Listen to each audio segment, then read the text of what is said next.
हो गया? हो गया भैया जी?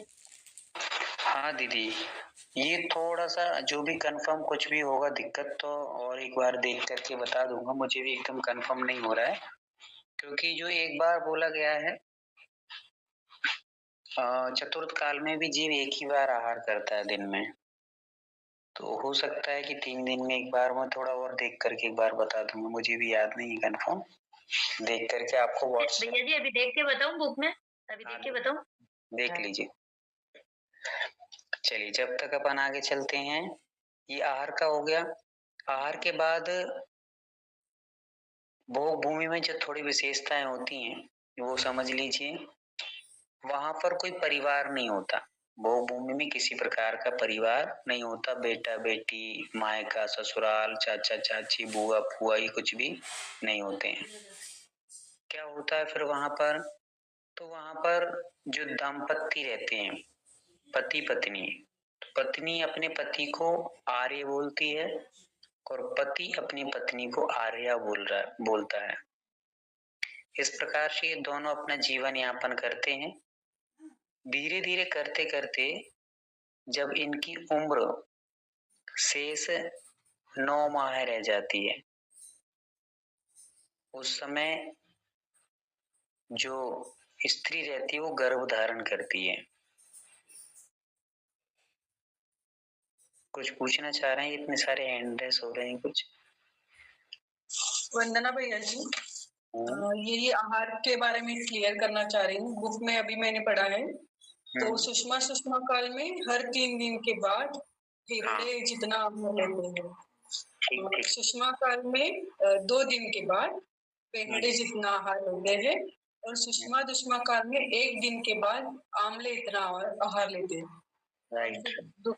दुखमा सुखमा काल में प्रतिदिन होगा, दुखमा काल में दिन में अनेक बार होगा और दुखमा काल में तो हर पल भोजन का ही मतलब इसमें मराठी में लिखा है कि बच्चे वर्ष दिन में बहुत बार।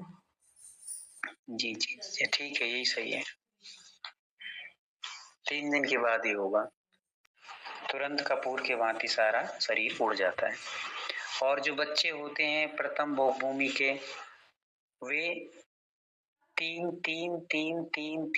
दिन के क्रम से 21 दिन में वो परिपूर्ण हो जाते हैं। कैसे होते हैं तो ये आपको पहले सूचना दे दी गई है। शायद रेशु दीदी ने नहीं लिखा होगा। रश्मि दीदी आपने लिखा है? पहले क्या बताया था हमने, उत्तम भोग भूमि में जीव कैसे वृद्धि को प्राप्त होते हैं?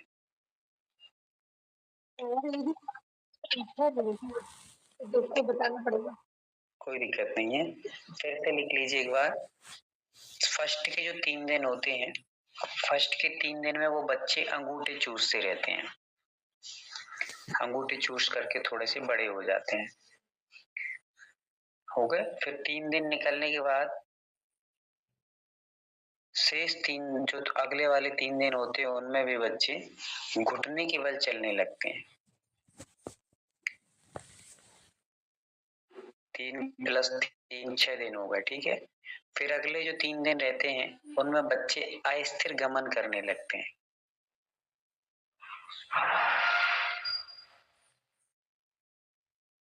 कहीं बीच में मैं चूक जाऊं तो बता दीजिएगा, क्योंकि मुझे थोड़ा सा देख के नहीं ऐसे बोल रहा हूं मैं भी। तो ये 3 दिन हो गए प्लस 9 दिन हो गए ना। 3 दिन में अंगूठा चूसा, 3 दिन में घुटने से चलना सीखा, 3 दिन में अस्थिर गमन हुआ। फिर 3 दिन बाद वो गिरते उड़ते मतलब स्थिर गमन करने लगते हैं। तो प्लस हो गए 12 दिन, ठीक है। 3 दिन में अंगूठा चूसा, 3 दिन में वो घुटने से चले, 3 दिन में अस्थिर गमन किया, फिर 3 दिन बाद स्थिर चलने लगे। इस प्रकार से हुए 12 दिन। फिर 3 दिन जो रहते हैं उसमें भी बच्चे युवा स्थिति को प्राप्त हो जाते हैं। भैया जी कला के अभ्यास में प्रवीण ठीक है, कला के अभ्यास में प्रवीण हो जाते हैं। तो ये हो गए 15 दिन। फिर शेष 3 दिन जो रहते हैं उसमें वो युवा अवस्था को प्राप्त कर लेते हैं, ठीक है। अब लास्ट के जो 3 दिन है उसमें वो सम्यक दर्शन की प्राप्ति की योग्यता हासिल कर लेते हैं। ऐसे टोटल 21 दिन में प्रथम भोगभूमि के जीव अपने आप में समस्त चीजों में समस्त कार्यों में संपन्न हो जाते हैं।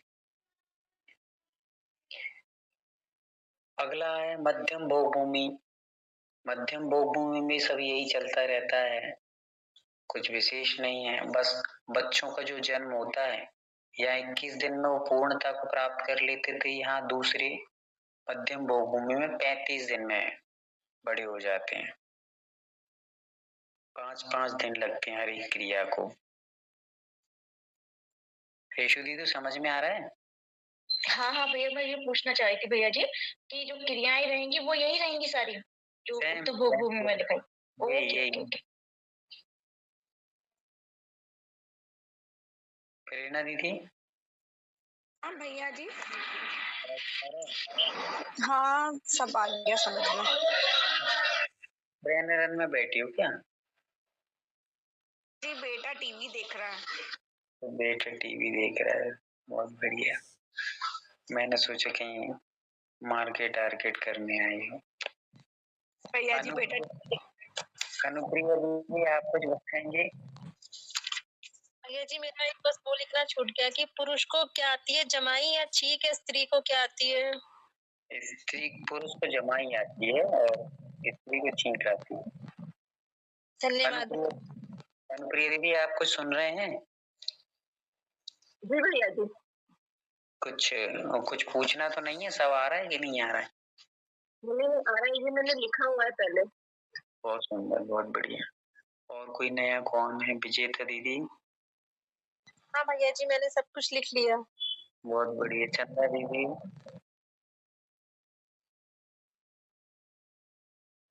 बाकी सबको आ गया है, कोई ज्यादा कठिन नहीं है। ये क्रम हुआ, मध्यम भोगभूमि में हो गया। जी दीदी लिख लिया भैया जी। चलिए, अब जो लास्ट की भोगभूमि है जिसका नाम जगन्न भोगभूमि है।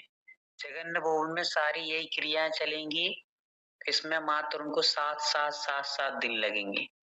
मध्यम भोग उत्तम भोगभूमि में 3-3 दिन लगे थे, मध्यम भोगभूमि में 5-5 दिन लगेंगे, और जो लास्ट की जगन्न भोगभूमि रहेगी उसमें 7-7 दिन लगेंगे हर एक क्रिया में। 7 दिन तक अंगूठा चूसेंगे, फिर 7 दिन अस्थिर गमन करेंगे, घुटने के बल चलेंगे, फिर 7 दिन बाद अस्थिर गमन करेंगे, फिर उसके 7 दिन बाद स्थिर गमन करेंगे, ऐसे करके 7। भैया जी कुल कितने दिन लगेंगे इनको? 49 क्या? 49 49 दिन। ओके। उत्तम भोगभूमि में 21 दिन, मध्यम भोगभूमि में 35 दिन और जगन्न भोगभूमि में 49 दिन। ठीक है। अब कुछ विशेषताएं ये हैं कि भोगभूमि में 2 इंद्रिय, 3 इंद्रिय, 4 इंद्रिय, असंगी पंचेंद्रिय जीव नहीं होते। मतलब मक्खी, मच्छर, चींटियां, चींटी कुछ भी नहीं होता वहां।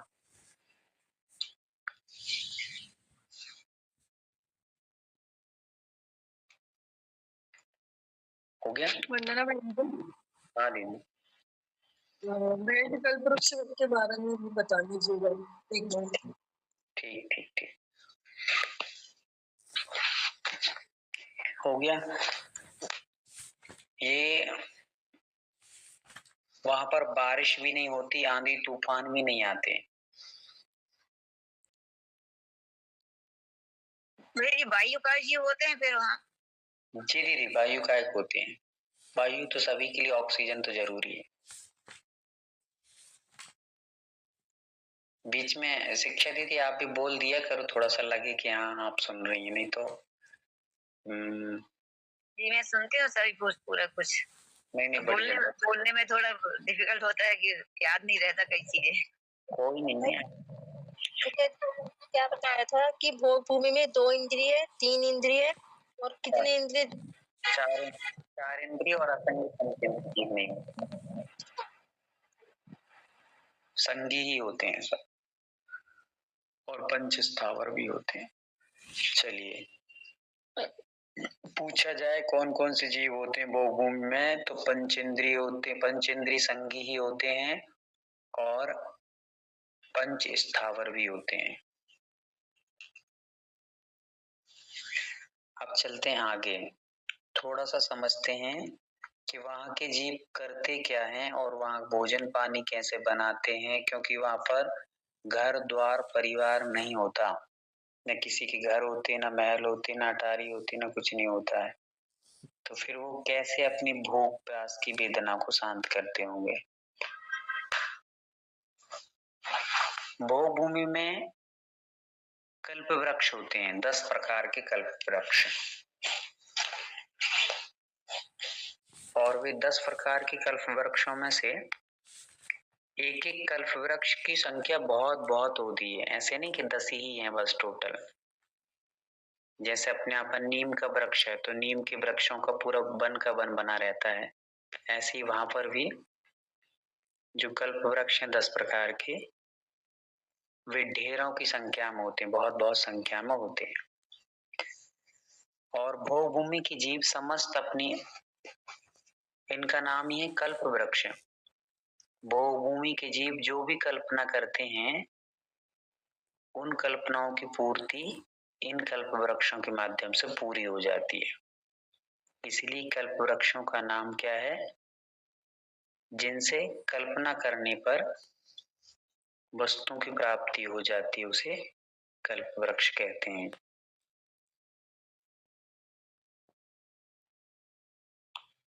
कल्पना करने पर किसी ने कहा कि हमें बर्तन चाहिए तो बर्तन मिल जाएंगे, भोजन चाहिए तो भोजन मिल जाएंगे, आभूषण चाहिए आभूषण मिल जाएंगे, वस्त्र चाहिए वस्त्र मिल जाएंगे, दीप मालाएं चाहिए मालाएं मिल जाएंगी, पानी चाहिए जूस चाहिए सब मिल जाएगा।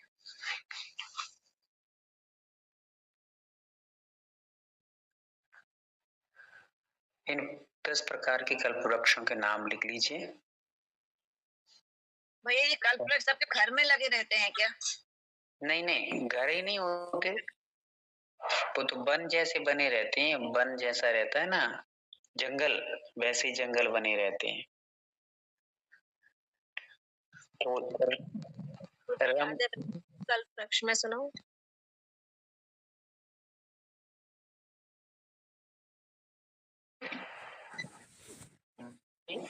ये भोग भूमि कौन सी जगह होती है, किस क्षेत्र में होती है? जहाँ अपन बैठे हैं ना नीमच में, वहीं कल भोग भूमि होती है। पर अभी कर्म भूमि चल रही है, पहले कर्म भूमि की जगह यहाँ पे भोग भूमि थी। अपन पूरे जो मध्य भारत में अपन क्या बोलते भारत क्षेत्र में है ना, यहाँ पर प्रारंभ के 3 जो काल थे उनमें भोग भूमि थी, और अब अपन कर्म भूमि में जन्मे हैं तो कर्म भूमि है। और बाकी अपन ने समझा था जो 7 क्षेत्र जम्बूद्वीप में भरत हेमवत हरि, तो हेमवत हरि रम्य हिरण्यवत इन सब में भोग भूमि ही रहती है परमानेंट वाली। अपन विशेषता फिर समझेंगे थोड़ा सा। हाँ विजेता दीदी, आप कुछ कल्प वृक्षों के नाम बता रही हैं? हाँ जी भाई जी, मुझे याद है थोड़े थोड़े। सुनाइए, कोई दिक्कत। नांग भाजनांग पानांग तुरियांग वस्त्रांग और दीपांग तेजांग आलियांग।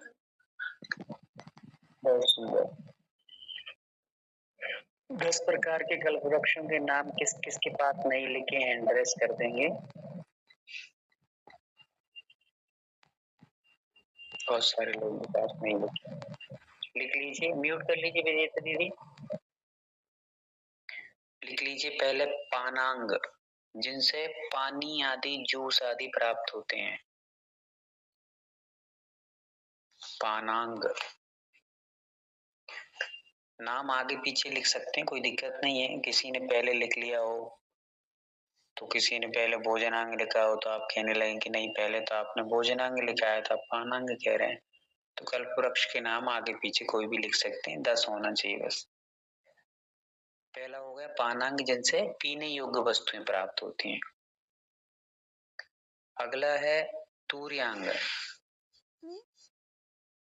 तुर्यांग, इनके नाम थोड़े थोड़े चेंज भी मिल सकते हैं, कहीं वाद्यांग मिल सकता है, तो यहाँ तुर्यांग लिखा है।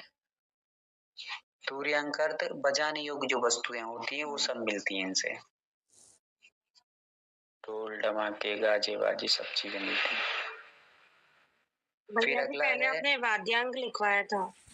हाँ वो भी ठीक है, एक ही बात है, पर्यायवाची नाम मिल जाए। वाद्यांग आया तो भी आप लोग तुर्यांग या वाद्यांग एक ही चीज। अगला है भूषणांग, भूषणांग, णा बनाना, ना नहीं बना, नणांग।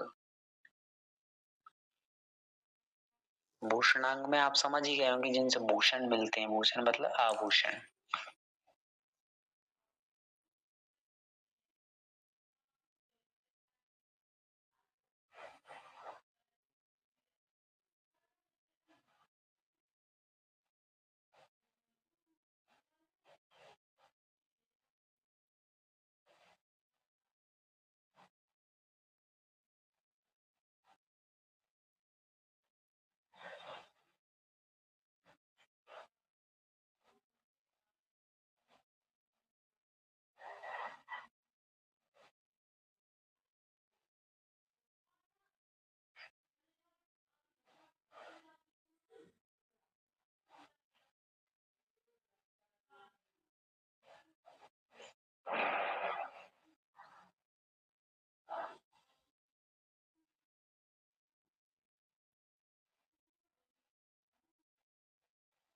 हो गया।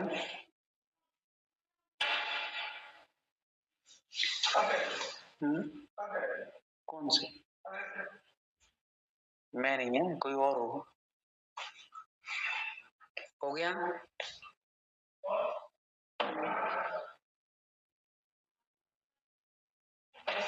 चलिए फिर अगला वृक्ष है वस्त्रांग, जिनसे वस्त्र प्राप्त होते हैं।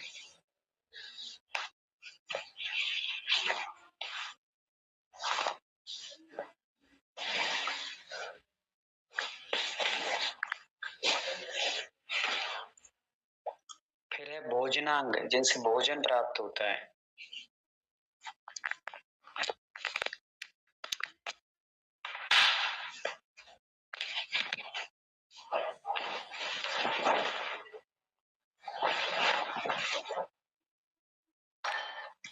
अगला है आलयांग, आलयांग, जिनसे घर प्राप्त कर सकते हैं। आलय मतलब घर।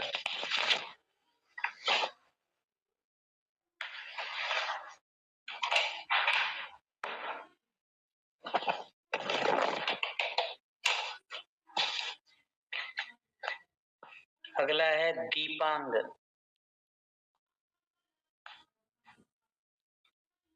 जिनसे सुंदर सुंदर दीपक प्राप्त होते हैं।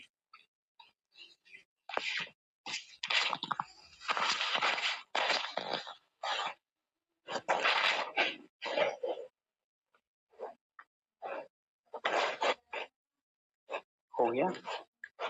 चलिए फिर है भाजनांग, जिनसे बर्तन मिलते हैं। भाज्यांग, भाजनांग, भाजनांग,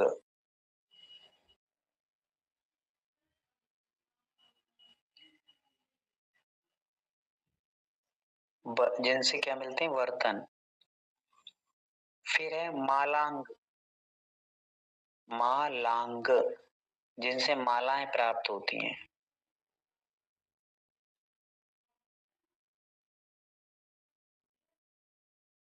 फिर है तेजांग, लास्ट का है तेजांग, जिनसे दिव्य प्रकाश प्राप्त होता है।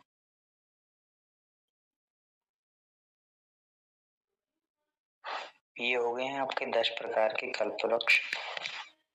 लगभग लगभग टाइम भी आपका हो चुका है। इन सारे वृक्षों को बोलो।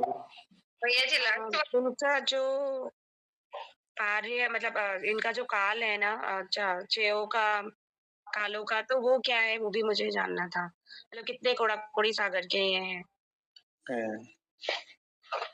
पहला काल है 4 कोड़ा कोड़ी सागर का, जो अपन ने 6 काल लिखे हैं, सुकमा सुकमा सुकमा दुखमा सुकमा, इनका समय है, पहले काल का समय है 4 कोड़ा कोड़ी सागर। फिर एक एक घटाती जाइए, दूसरा है 3 कोड़ा कोड़ी सागर का, चौथा है नहीं तीसरा है 2 कोड़ा कोड़ी सागर का। फिर अगला जो है चौथा नंबर का, वो 42,000 वर्ष कम 1 कोड़ा कोड़ी सागर का।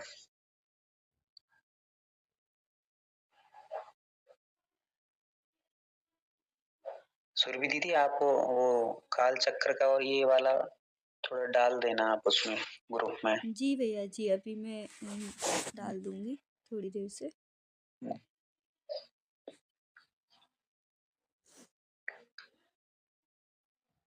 5वां नंबर का जो है दुखमा काल, वो 21,000 वर्ष का है। और छठवा भी 21,000 वर्ष का ही है।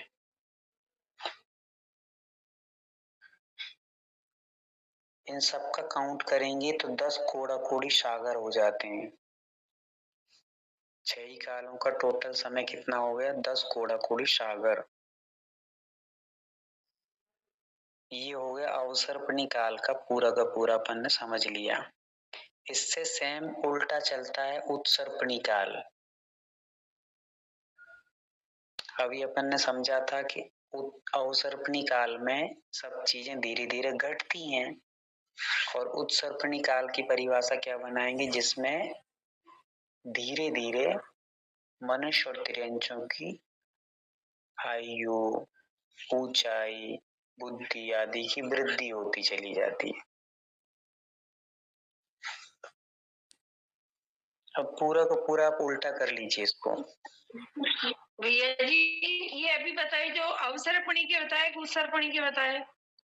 अवसर्पणी के बताए, अवसर्पणी। ओके। उत्सर्पणी इससे पूरा उल्टा है। अपन ने अवसर्पणी काल में पहला काल कौन सा समझा था? सुकमा सुकमा। और इसमें आएगा दुखमा दुखमा पहला काल। पूरा उल्टा कर लो।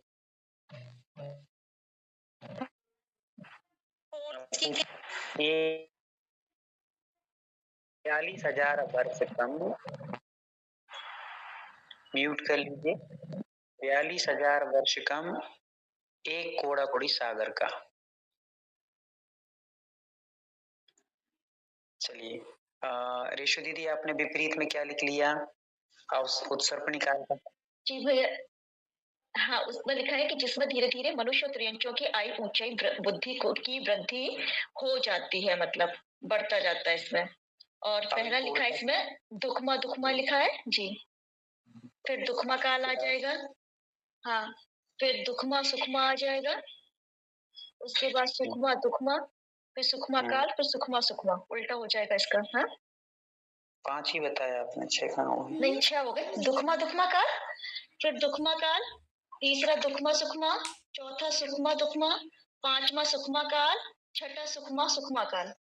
बहुत सुंदर। अब इसका भी 10 कोड़ा कोड़ी सागर हो जाएगा टोटल लगाएंगे तो, है ना।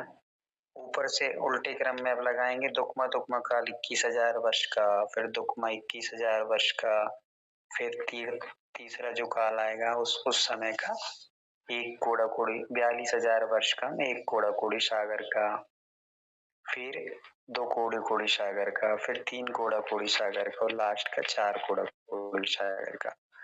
तो ये भी 10,000 कोड़ा कोड़ी सागर का हो जाएगा। अब टोटल करेंगे दोनों को तो 20,000 कोड़ा कोड़ी सागर हो गया। ये दोनों को मिलाकर एक कल्प काल हो जाता है। 20,000 कोड़ा कोड़ी सागर का क्या होता है? कल्प काल। इतना याद रखना है, बाकी की आप ज्यादा। भैया जी 20 कोड़ा कोड़ी की 20,000 कोड़ा कोड़ी ऐसे बोलते? 20 कोड़ा कोड़ी 10 कोड़ा कोड़ी का होता ना एक कल्प काल। 20 कोड़ा कोड़ी सागर। हाँ 1000 थोड़ी लगेगा। 12,000 नहीं लगना बस 20 10 कोड़ा हाँ 20 कोड़ा कोड़ी सागर का एक कल्प काल होता है। ऐसे असंख्यात उत्सर्ग, अब लिखना नहीं है, आप तो बस सुन लो, बाकी अब ज्यादा गहराई में मत जाइए। ऐसे असंख्यात उत्सर्पणी और अपसर्पणी काल निकलने पर एक बार हुंडा अपसर्पणी काल आता है, जिसमें अपन सब जी रहे हैं, अपनी काल चल रहा है, जिसमें विचित्र विचित्र कार्य होते हैं जो नहीं होना चाहिए, जैसे तीर्थंकर भगवान की दिव्यध्वनि लेट खिरना, है ना, तीर्थंकरों के घरों में पुत्रियों का जन्म होना, भगवान की समुषण में दिव्यध्वनि नहीं खिरना, भाई भाई में आपस में महापुरुषों में लड़ाई होना, जैसे चक्रवर्ती और बाहुबली में।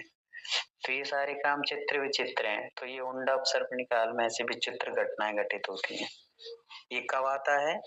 तो असंख्यात हुंडा नहीं, उस असंख्यात अपसर्पणी और उत्सर्पणी काल निकलने पर आता है। चलिए आज बस इतना ही, बाकी का आप लोग तैयारी रखना है। सभी को बेस्ट ऑफ लक, करिए अच्छे से तैयारियां। 1 घंटे का रहेगा आपका ऑब्जेक्टिव, थोड़ा सा घुमा फिरा रहे, दिमाग की थोड़ी सी कसरत रहेगी, है कठिन नहीं है, बहुत सरल सहज है, बस दिमाग लगाने की आवश्यकता रहेगी आपको। हाथों को जोड़ लेंगे। बोधि समाधि परिणाम विशुद्धि स्वात्मोपलब्धि शिव शौक सिद्धि चिंता मणिम चिंतित वस्तु दानी मानस्य ममास्तु। तो दशांगिन वाणी माता मुखार मत कश्मन कर ले।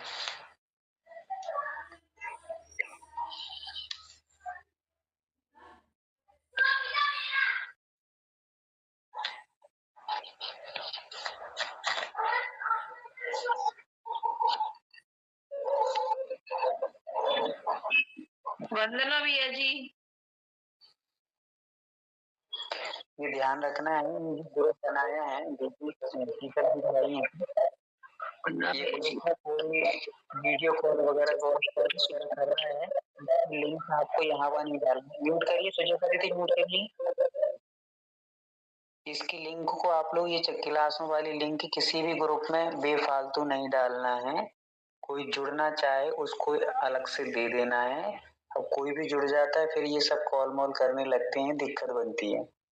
इसलिए कोई भी ऐसे बिना रजिस्ट्रेशन के या बिना किसी जानकारी के आप किसी को भी एक अपने अध्ययन वाली ग्रुप की लिंक ना भेजें। ये देखिए इनवाइट लिंक बहुत सारे लोग जुड़ गए हैं, किसने भेजी है ये लिंक, और फिर ये कौन सा व्यक्ति कॉल करने लगे हैं।